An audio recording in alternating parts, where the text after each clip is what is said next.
morning, everybody. Looks like Restream is having some problems streaming to Facebook. So let me try something else here.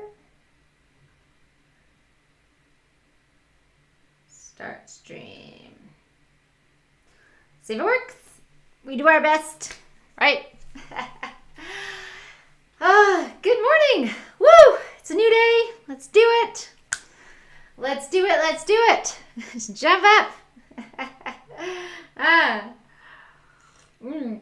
Sorry, I didn't get as much dancing in this morning, but yeah, I was thinking about a topic this morning as I've been writing my book, and watching kind of this, watching the trajectory of my life, right? Seeing myself as a small child and the different things that I suffered. I mean, sometimes abuse and things like that. Hey, Luxar.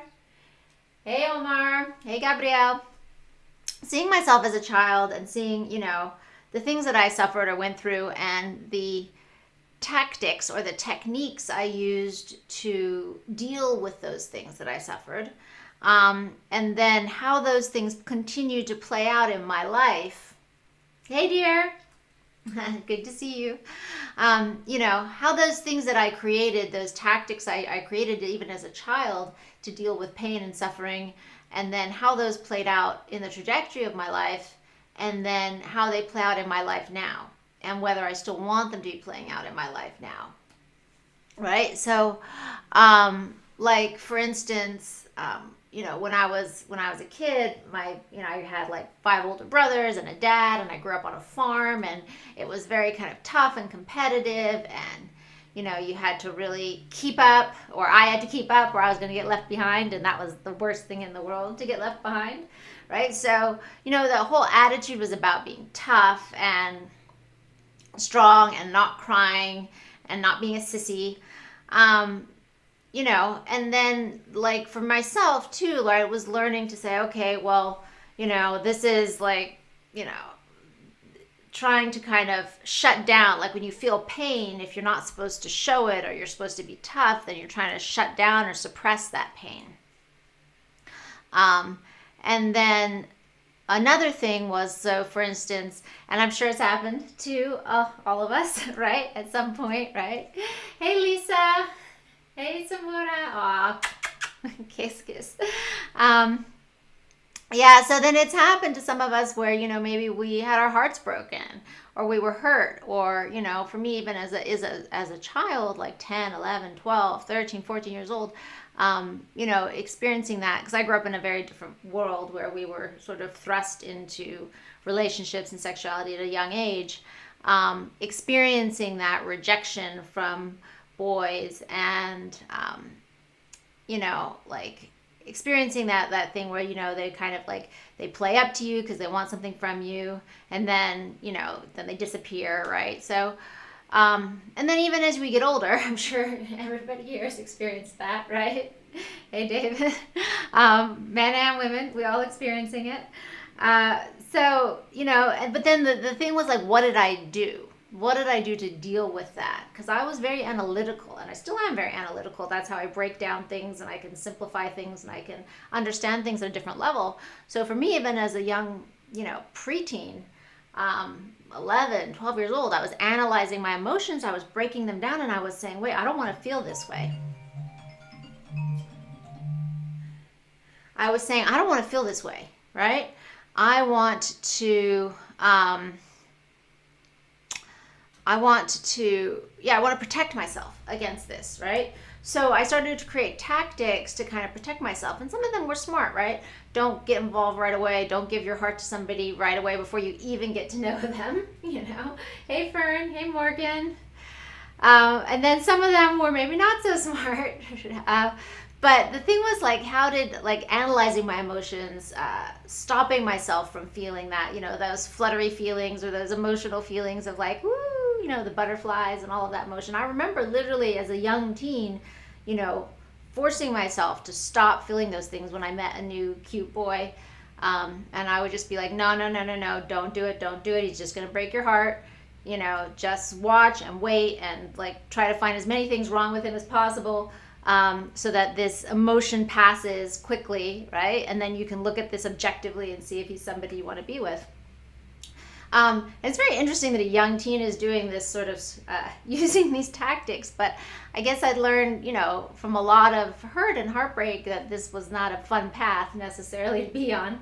So, but then how does that stuff start to affect me later in life? So in some ways it helped, right? In some ways it helped. I didn't end up, thank God, I didn't end up getting involved or married while I was still in the cult. I managed to stay single, which was an achievement in itself until I was left when I was 23.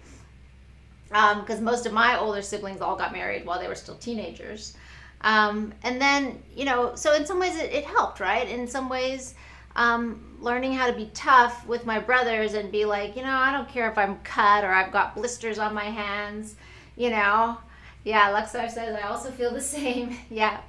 So, it's like having that attitude of like being tough my way through it, right? That actually helped me in a lot of things later in life. When I had to fight for my education, when I had to sit for hours and hours more than everybody else studying because I didn't get the same education that they got growing up. And I had to study late into the night trying to push myself to figure out this stuff. I was like, well, if I can sweep streets, when I'm 8 years old till I have blisters on my hands, I can certainly sit here a couple extra hours and study or write this thing, So in some ways, those things were good and they helped me in my life, right? They helped me tough it out. They helped me push through difficult things. But how can those things become an issue? How can they become something later in life, right? There's a great line I love. It's a title of a book, which admittedly I still haven't read, but I love the line. And it says, what got you here won't get you there, right? So sometimes we have tactics and techniques that get us to this point, but then we're not going to get any. At a certain point, they stop us from making progress or from getting what we really want. You see? So that's what I had to learn about some of these emotional tactics that I was using on myself. And I'm still in the process of learning how to undo them, actually, right? So sort of this sense of invulnerability, where like, I can do it. I can take care of myself. I don't need anybody. And that helped. It helped me to do all kinds of things that probably would have been really difficult for me to do otherwise. But now, like, what are my goals now? What do I want now in my life?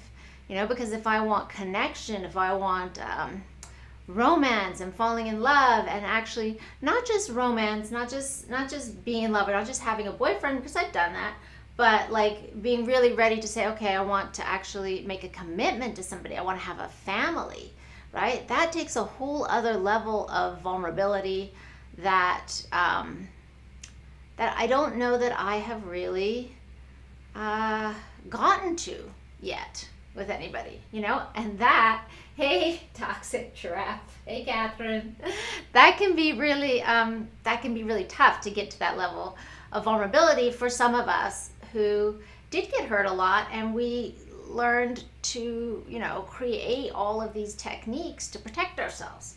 But now the protecting of ourselves so well, and the walls that are protecting us are also keeping other people out and keeping us from connecting in that kind of really close way that we might want to do with somebody.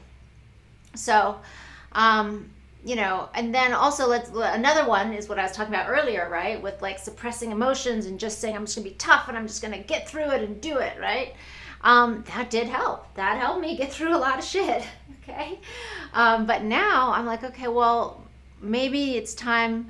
I'm in a different place in my life. I am in a place where I can take care of myself, where it's good and happy. And now do I want to sink into those? I need to feel the emotions. I need to let those emotions come up so that I can deal with them, so that I can heal those old hurts and pains and wounds, right? So that I can learn to see myself more clearly, understand like, okay, this is actually how I feel about something. I'm not just going to look at this and say, this is my goal and I'm going to just go, right?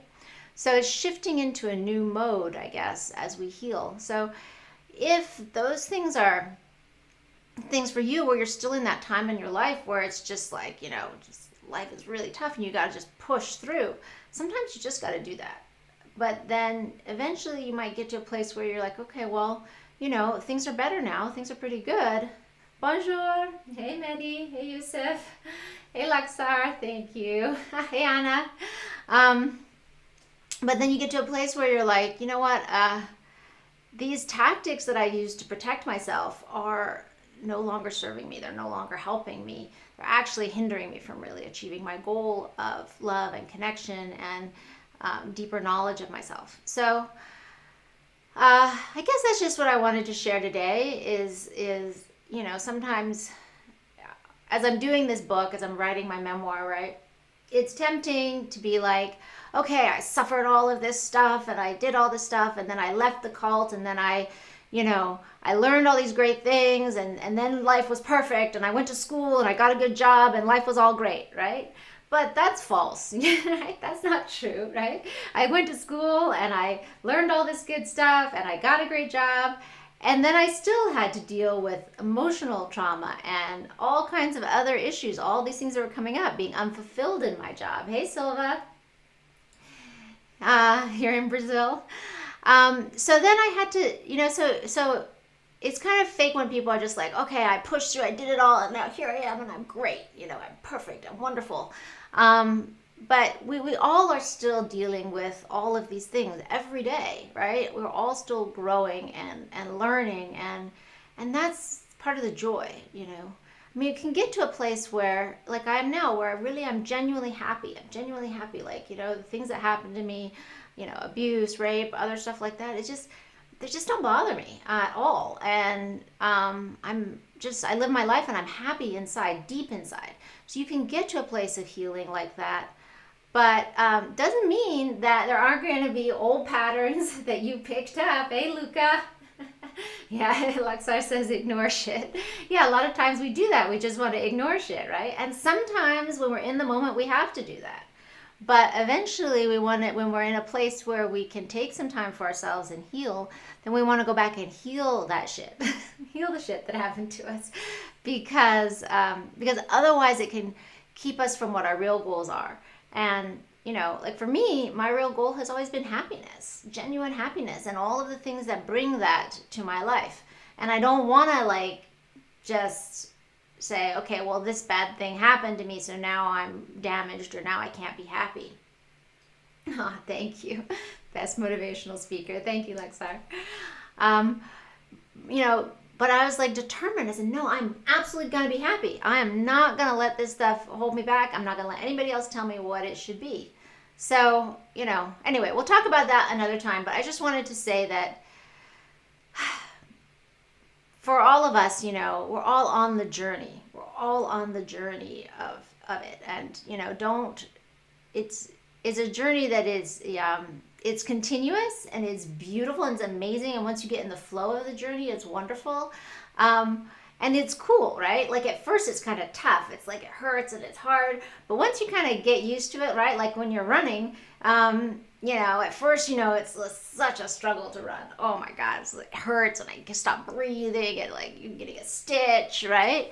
But then you keep doing it. Eventually you just get this charge when you run and you're like, woohoo, let's go, And that's how it can be about your healing journey and your spiritual growth journey and your, so it can become a lot more fun and cool once you kind of get used to it and get used to the pains, the growing pains of it. So anyway, I just wanted to say that to encourage you if you're kind of still stuck in the struggle and the tough bit, that it really does get easier. It really does get easier.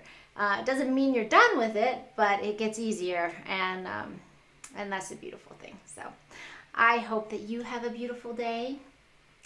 Bye, Luxar. Bye, everyone out there. I hope you have a beautiful day and that you let yourself heal. Let yourself start to see these emotional things, emotional patterns. If you don't know what those are, then there's lots of people that can help you understand them and see them.